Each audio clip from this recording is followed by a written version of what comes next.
This program is presented by Birch Gold Group, the precious metal IRA specialist.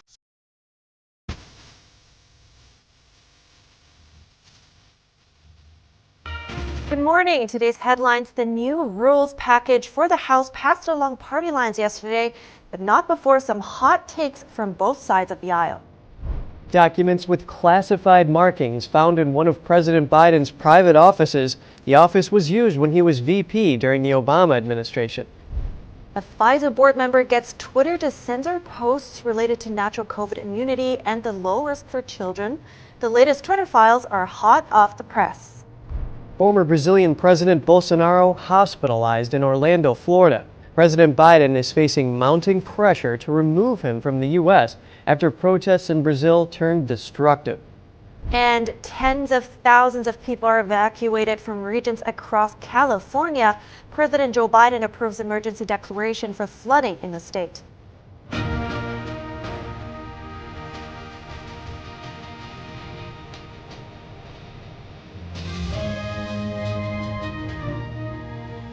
Good morning. Welcome to NTD. I'm Kevin Hogan. And I'm Evelyn Lee. Good Tuesday morning. It's January 10th, and a newly elected House Speaker Kevin McCarthy is settling into his new role now.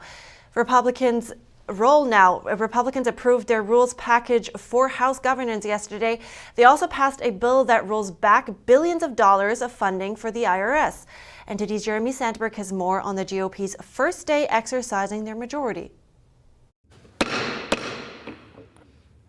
The House will be in order. The new rules package was approved along party lines on a vote of 220 to 213. It allows any individual member to move that the Speaker's chair be vacated. That forces a new vote for a Speaker of the House if adopted. The package also restores the right of individual members to offer amendments to legislation from the floor and requires all members to have 72 hours to read proposed bills before voting. Another aspect is the requirement for bills brought to the floor to cover a single subject.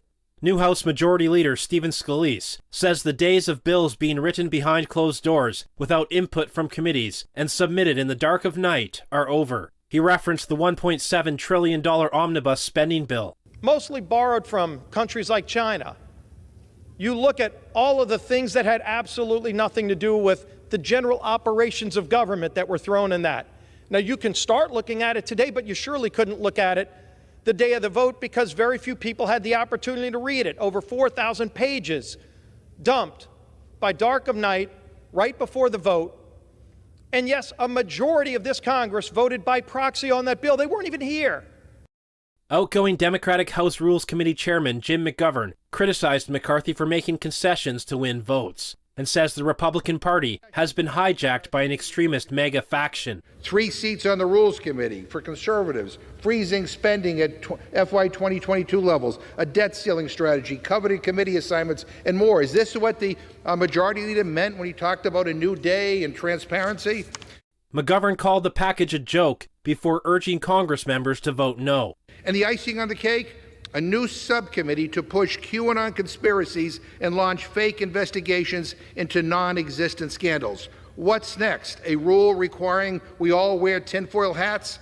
New Rules Committee Chair Representative Tom Cole had a different take on the purpose of the new subcommittee. He says it will investigate the weaponization of the federal government, the origin of the coronavirus and the impact from shutdowns, and strategize competition between the U.S. and the Chinese Communist Party, or CCP. To respond to threats posed by the CCP, ensure economic competitiveness for America, and protect human rights.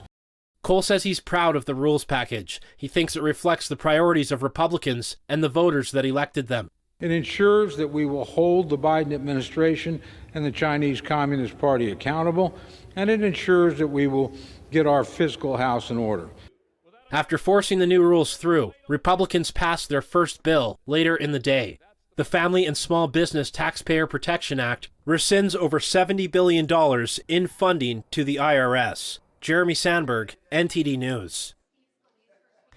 The bill makes good on McCarthy's promise to repeal the 87,000 new IRS agents on the very first day if he took the gavel.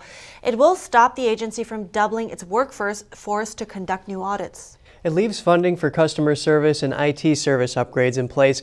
The Congressional Budget Office says the bill will add $114 billion to the federal deficit over 10 years. And leaders from the U.S., Mexico, and Canada met for talks amid tensions that have divided the continent. During one tense exchange, Mexico's president challenged President Biden. On Tuesday, President Biden, Mexico's president, and Canada's prime minister are meeting for a series of talks. The North American Leaders Summit, often called the Three Amigos Summit, will touch upon climate issues, trade, migration, and other mutual concerns. I'm also going to discuss our shared security, including our joint action to address the plague of fentanyl, which has killed 100,000 Americans so far, and how we can tackle irregular migration, which I think we're well on our way to doing. Last week, the US and Mexico reached an agreement on a major shift in migration policy. The US and Mexico will each accept 30,000 immigrants from Cuba, Nicaragua, Haiti, and Venezuela. Those entering the US will need sponsors, background checks, and an airline flight to the US, and will get the ability to work legally in the country for 2 years. On Monday, before the summit began, President López Obrador said he would consider accepting more migrants than previously announced. The Mexican president criticized Biden for what he considers a lack of commitment to Latin America. I hold that this is the moment for us to determine to do away with this abandonment, this disdain, and this forgetfulness for Latin America and the Caribbean. President Biden responded. You know, the United States provides more foreign aid than every other country just about combined in the world, to not just the hemisphere, but around the world. Unfortunately, our responsibility just doesn't end in the Western Hemisphere. The centerpiece of the summit is a meeting between all three leaders, which will follow a bilateral meeting between Biden and Canadian Prime Minister Justin Trudeau on Tuesday. Flinders Kingsley, NTD News. President Biden came under some new scrutiny yesterday. It was revealed he kept potentially classified documents at his office during his time as vice president. The Justice Department is now reviewing the batch of documents with classified markings. They were discovered in one of his private offices in Washington, D.C. in early November last year. Biden's lawyers say they found the government materials while closing out the office in a locked closet. Biden used the office during his relationship with the University of Pennsylvania. He was an honorary professor there from 2017 to 2019. Biden only smiled when asked about the documents yesterday. Any comment on the documents, sir? Biden was critical of former President Trump over documents with classified markings found in the FBI raid of Mar-a-Lago. He commented, "How could anyone be that irresponsible?" Biden special counsel Richard Sauber says the attorneys alerted the White House counsel's office immediately, who then notified the National Archives and Records Administration. Sauber says they took custody of the documents the next day. And Trump responded to the discovery on Truth Social, saying, "When is the FBI going to raid the many homes of Joe Biden, perhaps even the White House?" A Pfizer board member pressured Twitter to censor posts on natural immunity to COVID and the low COVID risk for children. That's what the latest Twitter files by Alex Berenson show. NTD's Daniel Monahan has more on the tech giant's response to COVID. The board member is Dr. Scott Gottlieb. He previously served as FDA commissioner from 2017 to 2019. In August of 2021, he reached out to Twitter's executive Todd O'Boyle. He wanted O'Boyle to ask Twitter to censor a post from Dr. Brett Giroir, himself a former FDA commissioner. Giroir had written that it was clear natural immunity or post-infection immunity is superior to vaccine immunity by a lot, pointing to an Israeli study. He added that there was no scientific justification to require proof of COVID-19 vaccination if a person had natural immunity, advising those with no prior infection to get vaccinated. Gottlieb claimed that those kind of posts were corrosive. He said Giroir was drawing a, quote, sweeping conclusion off a single retrospective study in Israel that hasn't been peer-reviewed. The study was later published in the journal Clinical Infectious Diseases following peer review. A Twitter analyst who reviewed the post determined it did not violate any misinformation rules. However, Twitter still put a tag on it, claiming to all users who viewed it that it was misleading and preventing people from replying to, sharing, or liking it. Gottlieb later messaged O'Boyle again. This time he flagged a post from Justin Hart, a critic of lockdowns and a COVID-19 vaccine skeptic. Hart's post said, quote, "Sticks and stones may break my bones, but a viral pathogen with a child mortality rate of less than 0 has cost our children nearly 3 years of schooling. Studies and data show that COVID-19 poses little mortality risk to young, healthy people." Gottlieb did not detail why he wanted to censor Hart, but the objection came shortly before the U.S. government authorized and recommended Pfizer's vaccine for children age 5 to 11. Gottlieb responded to this installment of the Twitter files on Twitter saying, quote, "The selective disclosure of my private communications with Twitter stokes the threat environment." Daniel Monahan, NTD News. The lead author of a peer-reviewed study that reanalyzed the original Pfizer and Moderna clinical trials for the messenger RNA COVID-19 vaccines is calling for their withdrawal from the market. He posted a video on Twitter drawing attention to the serious adverse effects and possibly connected excess deaths. Dr. Joseph Freeman is an emergency physician in Louisiana who is also a clinical scientist. His original study found that the vaccine increased serious adverse events at a rate of 1 in 800.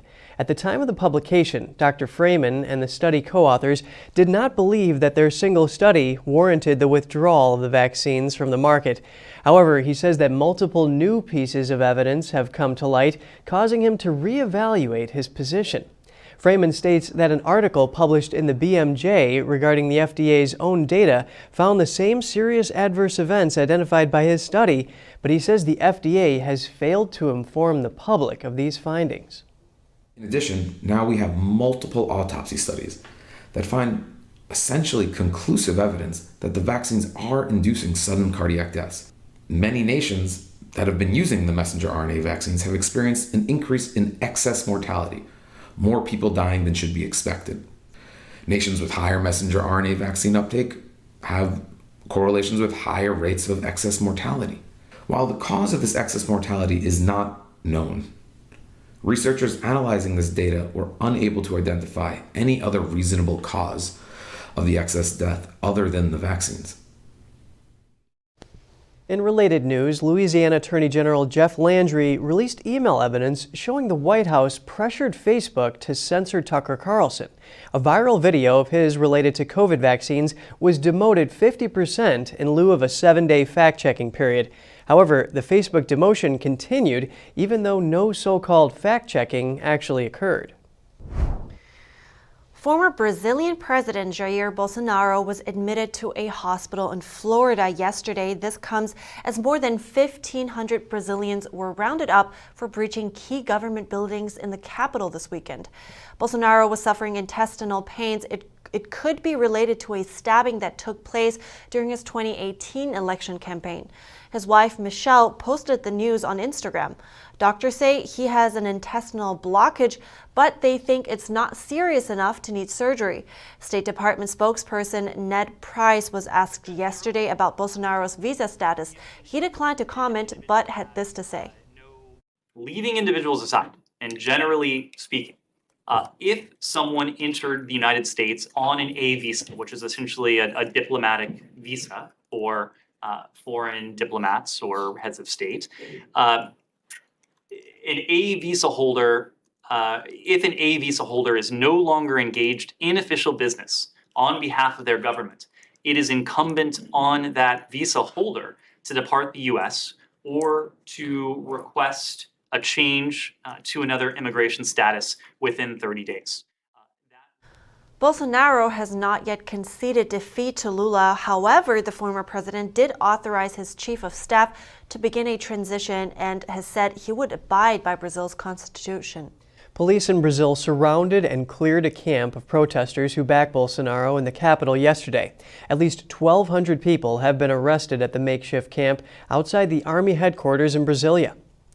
And coming up, torrential downpours continue in California. Tens of thousands of people were evacuated from areas along the coast. And China suspended visas for South Korean travelers. That in reaction to South Korea's restrictions on mainland Chinese travelers. Stay tuned for more right here on NTD Good Morning.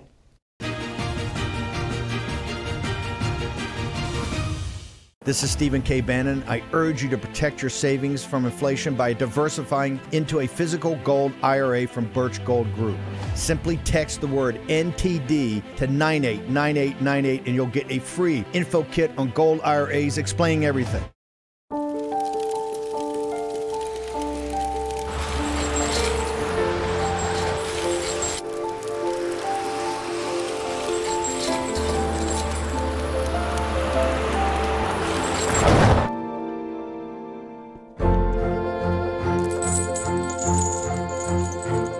Did you know dragging chains can spark a wildfire? Only you can prevent wildfires.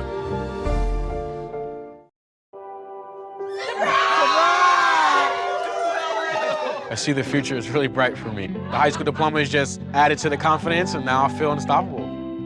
Find free adult education classes near you at finishyourdiploma.org.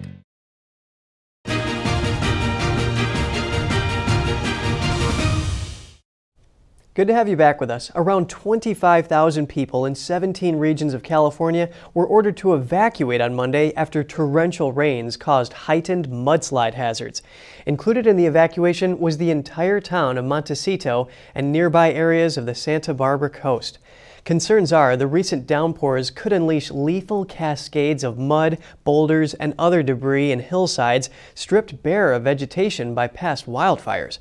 At least a dozen people have died over the past 10 days, including a toddler who was killed when a redwood tree blew over his family's trailer home last week. President Biden has approved an emergency declaration authorizing FEMA to coordinate disaster relief efforts and mobilize emergency resources in California. You're having unprecedented rain. This creek next to our house never flows, ever. It's probably about 9 feet up, and it's going to go another 2 feet up. We have horses ready to evacuate. We need to be nicer to Mother Nature, because Mother Nature is not happy with us. Montecito, where DeGeneres lives, is under mandatory evacuation. It's been 5 years since mudslides from heavy rains struck newly fire-scarred slopes and canyons there. That resulted in widespread damage and killed more than 20 people. An unnamed 46-year-old Texas man shot and killed a robbery suspect last week at a restaurant in southwest Houston. Yesterday, the man was brought in for questioning by Houston police.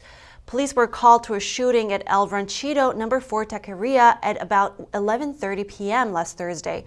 They found the suspect shot multiple times inside the business when they arrived.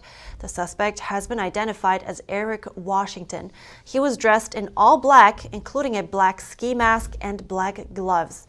Witnesses told the police that the suspect entered the restaurant and began robbing the customers at gunpoint, but one of the patrons pulled out his own gun and shot the suspect multiple times. That shooter then returned the stolen money. Authorities asked for the public's help to identify the shooter. They released surveillance photos of the man and his truck on social media. Since he was not arrested or charged, his identity is not being released. His case will be referred to the grand jury. According to Texas Penal Code, using force against another is justified when the actor is committing or attempting to commit a variety of aggravated crimes, including robbery. Right, and there's a plot twist over here, though. The weapon recovered from the suspect wasn't even a real gun. So it will be interesting to see how this turns out. New Jersey and Ohio are banning the use of TikTok on government-owned and managed devices. They join a growing list of states that have done the same. New Jersey Governor Phil Murphy is also banning software vendors, products, and services from more than a dozen vendors. Those include Huawei, Hikvision, ZTE Corporation, and Kaspersky Lab. Murphy's office says there are national security concerns about user data that the Chinese regime might require parent company ByteDance to provide. Talking about the Chinese regime, it stopped issuing visas today for South Koreans. That's retaliation for travel restrictions on arrivals from China. A brief notice from the Chinese embassy in Seoul said the measures will be adjusted if South Korea cancels its discriminatory entry restrictions on China. No other details were given. The ban would also affect Japanese travelers. In recent weeks, more than a dozen countries have followed the U.S. in requiring negative tests for travelers coming from China. South Korea took it a step further. The country suspended short-term visa applications from its consulates in China until the end of the month. The Chinese Communist Party has threatened to retaliate against these countries. At a daily briefing, Foreign Ministry spokesperson said the Chinese regime firmly rejected these restrictions and is taking reciprocal measures. All this while China is facing a major outbreak across the country. Yes, on January 9th, a local health department in Henan province said that by January 6th, 89% of the whole province was infected with COVID. 89.1% were in the cities and 88.9% were in rural areas. And Henan is a province in central China with a population of nearly 100 million people. That means over 88 million are affected. And in other news, at least 17 people were killed in clashes with police in southern Peru. That makes it the deadliest day so far of protests demanding early elections and the release of jailed former President Pedro Castillo. Please note the following footage contains graphic content. The clashes broke out in the southern city of Juliaca, where demonstrators calling for the release of jailed former President Pedro Castillo used improvised slingshots to throw rocks at police. Footage showed people with severe injuries in a crowded hospital waiting room. One man had a wound on his leg. Authorities said 2 teenagers were among the dead. The latest casualties take the death toll from the protests to 39 since they began in early December. The unrest was sparked by the removal from office and arrest of Castillo after he tried to illegally dissolve Congress. He's now serving 18 months of pre-trial detention on charges of rebellion, which he denies. As well as calling for his release, the protesters want President Dina Boluarte to resign, Congress to be closed, a new constitution, and early elections.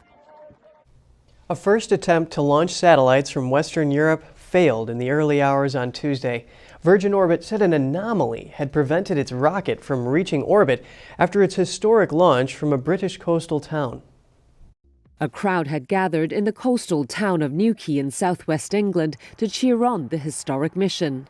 In the so-called horizontal launch, a modified Boeing 747 named Cosmic Girl carried Virgin's Launcher One rocket under its wing before releasing it over the Atlantic Ocean. Virgin Orbit, part owned by British billionaire Richard Branson, also live-streamed the mission. But then the company's Director of Systems Engineering and Verification, Christopher Relf, delivered the bad news. It appears that Launcher One has suffered an anomaly which will prevent us from making orbit for this mission. We are looking at the information and data that we have gotten. The company later said the Cosmic Girl carrier and its crew had safely returned to Newquay Spaceport, but gave no further detail on the status of the rocket and its payload of 9 satellites. The UK Space Agency's Commercial Space Director Matt Archer said a first-stage burn had taken the rocket into space, but the second-stage engine had a, quote, technical anomaly and didn't reach the required orbit. Up next, on a homestead in Tennessee, 4 lucky kids are getting the education of a lifetime. Their mom is teaching them what her grandmother passed on to her. Find out more after the break.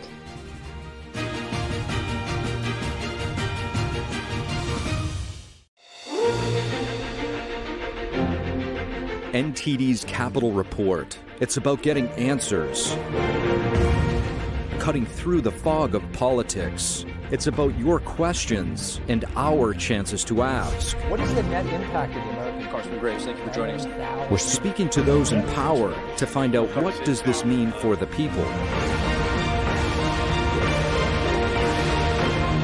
We're here so you're in the know. The Fixture Pioneer, CGM. Professional AI intelligent fixtures. All-round integration of 4 systems. High precision, high durability, high quality. 2-micrometer repetition accuracy. More than 80 patent certificates. ISO 9001 approved. Precision clamping to meet your every need. CGM has it all. Pride of Taiwan, CGM.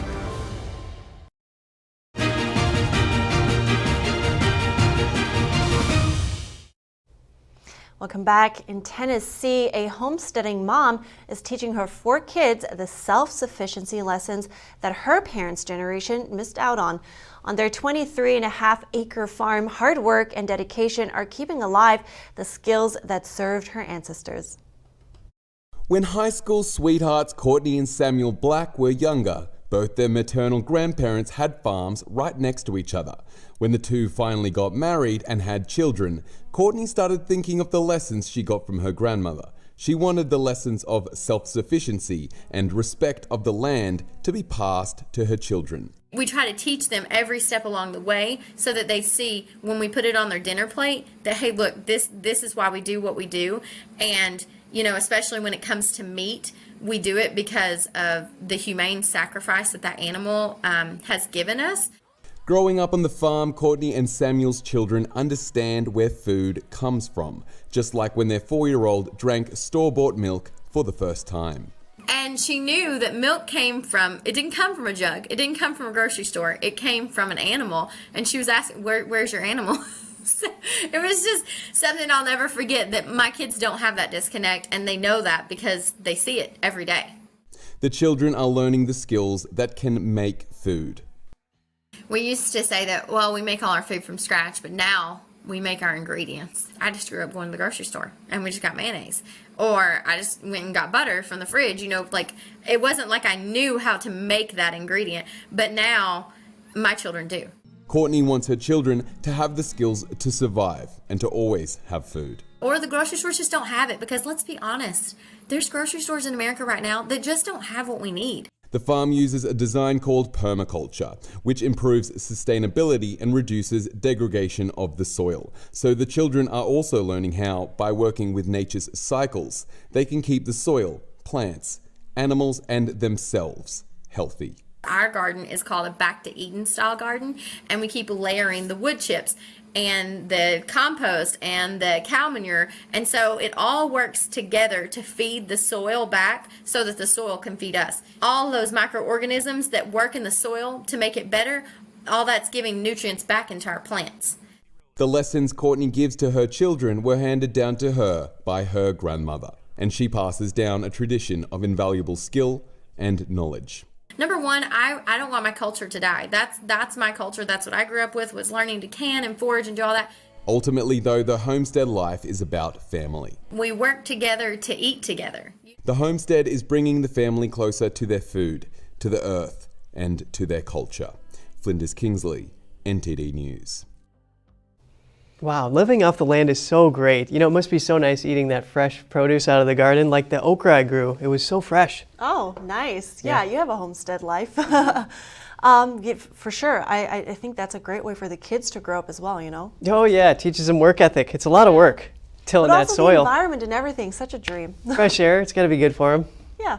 All right, that's it for today. Write us at goodmorning@ntd.com if you have anything that you would like to share with us. Thanks for watching. I'm Evelyn Lee. And I'm Kevin Hogan.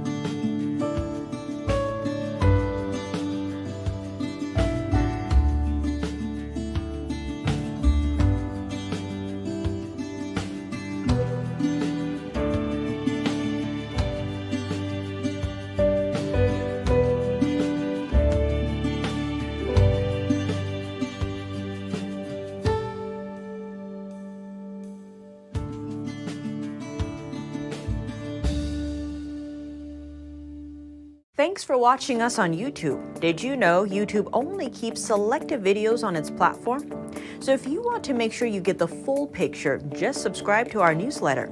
Go to newsletter.ntd.com and sign up. It's free.